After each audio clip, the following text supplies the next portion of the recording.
লন্ডনে উন্নত চিকিৎসা ও পরিবারের সান্নিধ্যে 4 মাস কাটিয়ে দেশে ফিরেছেন বিএনপির চেয়ারপারসন বেগম খালেদা জিয়া।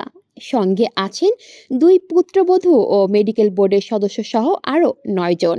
মঙ্গলবার সকাল 10টা 40 মিনিটে খালেদা জিয়াকে বহনকারী কাতার রয়্যাল এয়ার অ্যাম্বুলেন্সটি রাজধানীর হযরত শাহজালাল আন্তর্জাতিক বিমানবন্দরে অবতরণ করে। খালেদা জিয়াকে শুভেচ্ছা জানাতে বিমানবন্দর এলাকায় নেতাকর্মীদের ঢল নেমেছে। বেগম জিয়া কিছুটা সুস্থ হয়ে দেশে ফেরায় স্বস্তি প্রকাশ করেছেন তারা।